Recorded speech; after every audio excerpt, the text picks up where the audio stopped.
Bonjour à toutes et à tous, merci de nous retrouver de nouveau sur ce plateau média, ici au forum Le Monde Nouveau qui se tient au Quorum à Montpellier du 1er et du 3 jusqu'au 3 octobre. J'ai la chance maintenant de recevoir Clément Legouvello qui est senior manager de KPMG. Bonjour.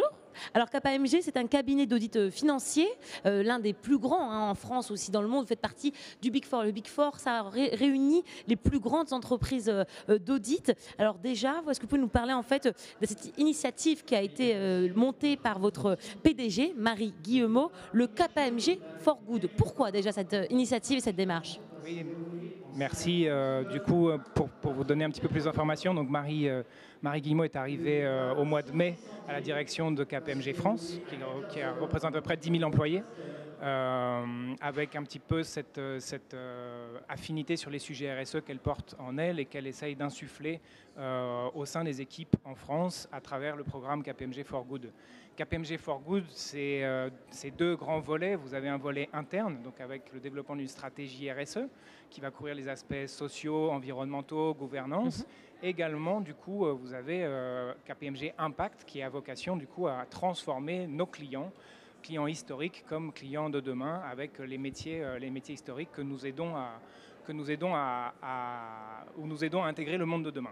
Et justement, déjà, on va commencer par l'interne. Oui. Ça consiste à quoi, KPMG for Good en interne? Est-ce qu'on va inciter les 10 000 employés que compte l'entreprise en France à être plus écolos?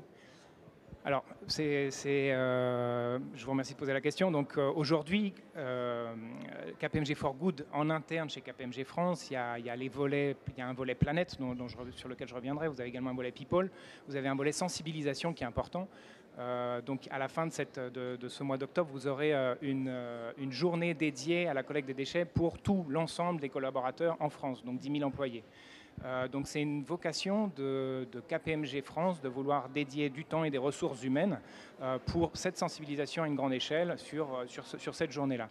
Juste pour vous donner un exemple.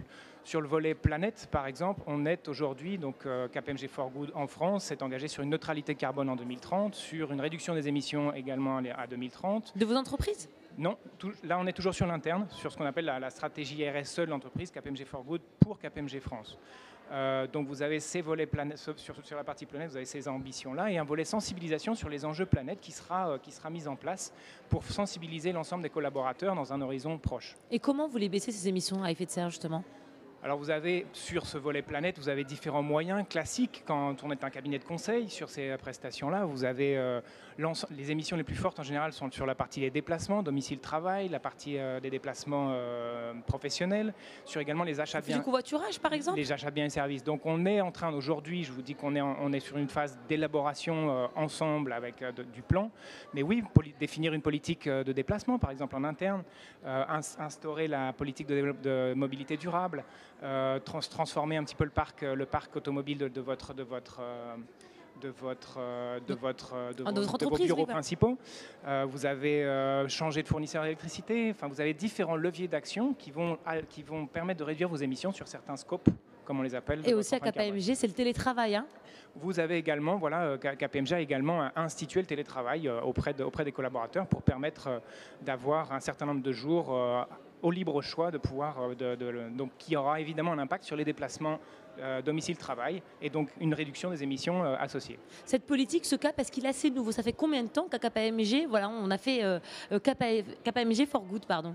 Alors, ça fait quelques mois. L'arrivée de Marie date du mois de mai et c'est vrai qu'avant cela, il était un petit peu une étape d'élaboration et donc aujourd'hui, on en est vraiment une phase de mise en pratique et de phase collaborative avec des sous-groupes sur les différents périmètres que j'ai mentionnés, la partie IT, sur la partie déplacement, sur la partie achat de biens et services et j'en oublie un, pour engager un petit peu cet effort commun, collectif, pour trouver les meilleures actions en termes de réduction des émissions pour un prix raisonnable.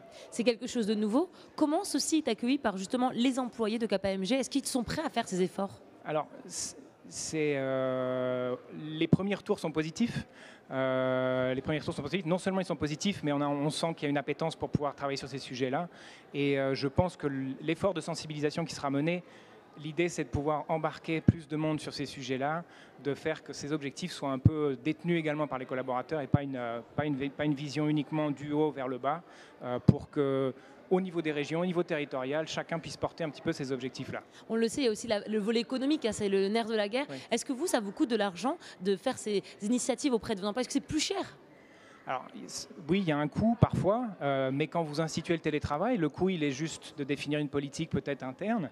Et une fois que vous l'avez définie, certaines mesures n'ont pas vraiment un coût.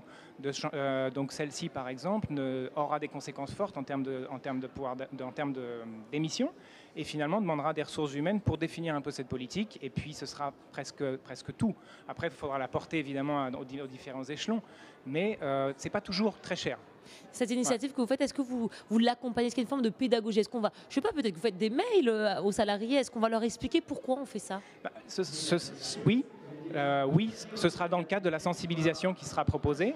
Ce sera, je ne sais pas si vous êtes familière avec un outil qu'on appelle la fresque du climat, qui a un peu montré ses preuves depuis quelques années, mais c'est vrai que c'est un outil qu'on regarde de près pour pouvoir sensibiliser les collaborateurs et pouvoir justement montrer ce que KPMG, avec l'appui de Marie, propose comme solution et donc de pouvoir en faire un effort collectif.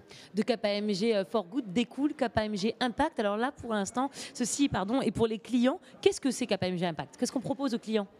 KPMG Impact, vous avez du coup, c'est un petit peu la déclinaison de cette stratégie RSE pour les entreprises. Ça fait déjà quelques années maintenant que vous avez les métiers classiques, les métiers historiques de KPMG ont à intégrer ce qu'on appelle le volet extra-financier.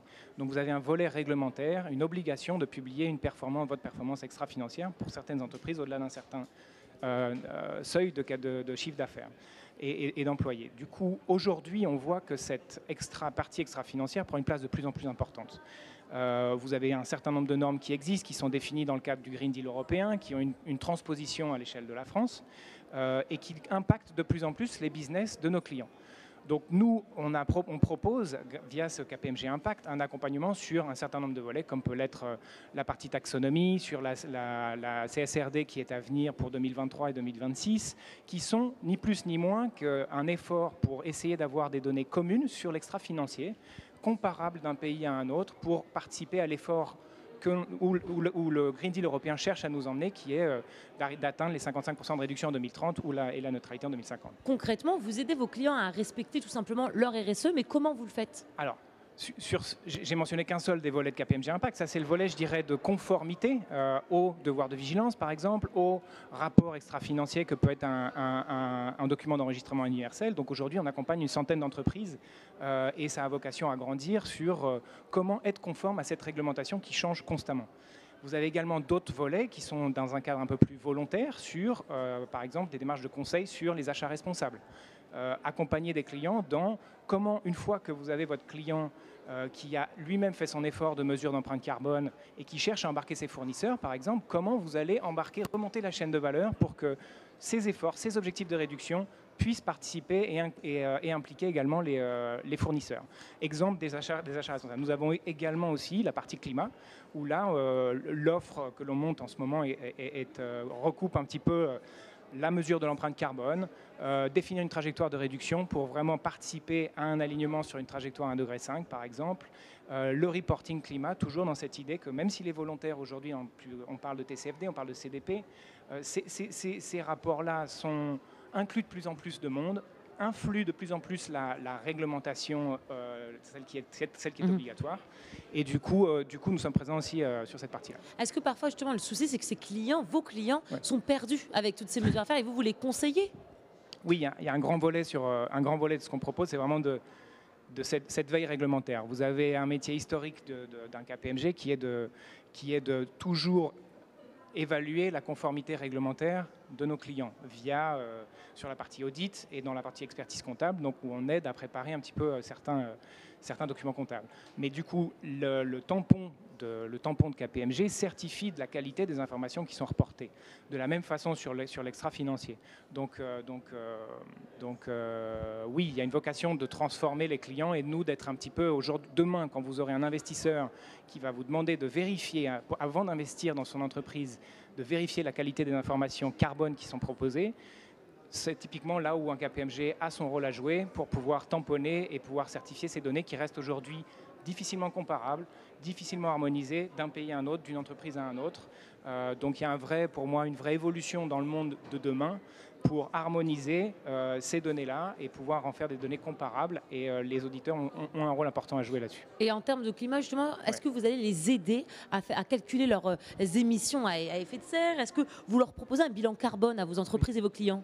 Alors, ce n'est pas le métier historique de KPMG, vous avez des cabinets spécialisés pour ça, mais c'est vrai qu'aujourd'hui, c'est un passage obligé. On ne peut pas engager une stratégie de réduction si vous ne savez pas de combien vous partez. Donc, la première étape, c'est vraiment de mesurer vos émissions avant de commencer à engager un objectif de réduction aligné, tant qu'à faire, sur les 55% européens à l'horizon 2030, sur une neutralité, sur un net zéro. Et une fois que vous fixez cet objectif, que vous validez avec votre COMEX, dans la partie gouvernance et capital, vous pouvez définir un plan d'action de réduction qui va permettre d'atteindre ces objectifs-là. Donc oui, on est présent là-dessus, à la fois dans notre rôle d'auditeur et de vérificateur, également dans la partie conseil. Eh bien, Clément Le Gouvello, merci beaucoup pour cet échange, d'avoir répondu à nos questions. Merci à vous.